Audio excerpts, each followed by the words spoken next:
بسم اللہ الرحمن الرحیم۔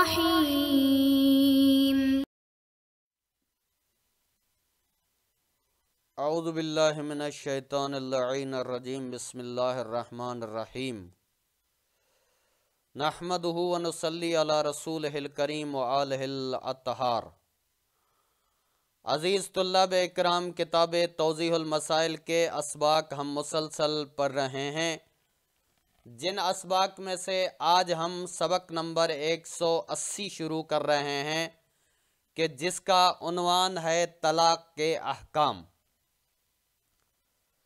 اس سے پہلے ہم نکاح کے احکام، نکاح دائمی اور انقطاعی کے احکام مکمل پڑھ کے آئے ہیں، اور اس کے بعد شادی بیاہ کے احکام بھی اور اس کے بعد دودھ پلانے کے احکام بھی ہم مکمل کر چکے ہیں۔ آج ہم ان احکام کے بعد طلاق کے احکام شروع کر رہے ہیں، تو آئیے شروع کرتے ہیں۔ مسئلہ نمبر 2462۔ جو مرد اپنی بیوی کو طلاق دے اس کے لیے ضروری ہے کہ بالغ اور عاقل ہو، لیکن اگر 10 سال کا بچہ بیوی کو طلاق دے تو اس کے بارے میں احتیاط کی رعایت کریں، اور اسی طرح ضروری ہے کہ مرد اپنے اختیار سے طلاق دے، اور اگر اسے اپنی بیوی کو طلاق دینے پر مجبور کیا جائے تو طلاق باطل ہے۔ کہنے کہ سب سے پہلے اگر مرد بیوی کو طلاق دیتا ہے تو اس کے لیے ضروری ہے کہ وہ بالغ بھی ہو، عاقل بھی ہو۔ بچہ اپنی بیوی کو طلاق نہیں دے سکتا۔ اگر 10 سال کا بچہ طلاق دے اپنی بیوی کو تو اس میں احتیاط کی رعایت کرنی چاہیے، یعنی کہ اس طلاق کو اسی طرح سے طلاق مت سمجھا جائے، بلکہ اس کے اندر جو احتیاط ہے اس کا خیال رکھنا چاہیے۔ اور اسی طرح ضروری ہے کہ مرد اپنے اختیار سے طلاق دے، یعنی مرد طلاق دینے میں اپنا اختیار استعمال کرے۔ اگر اسے کوئی مجبور کرے کہ اپنی بیوی کو طلاق دے تو وہ طلاق باطل ہوگی، وہ طلاق شمار نہیں ہوگی۔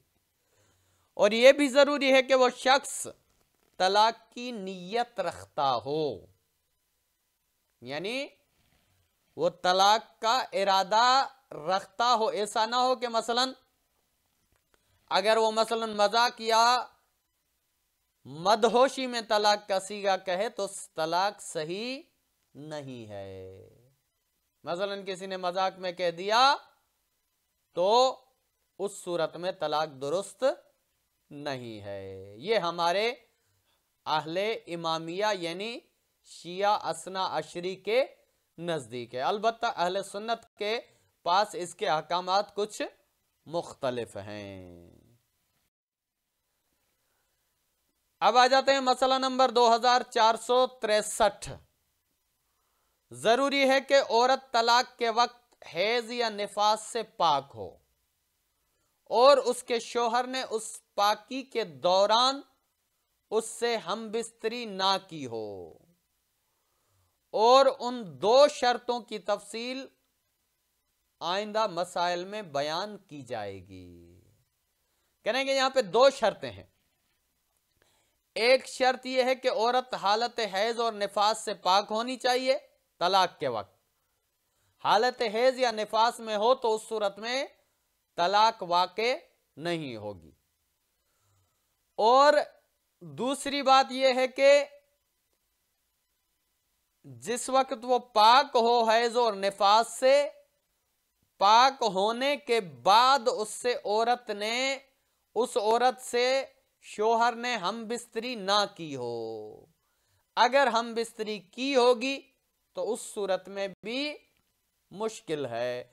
تو کہہ رہے ہیں کہ باقی تفصیل ان 2 شرائط کی آئندہ مسائل میں بیان تفصیل کے ساتھ ہوگی۔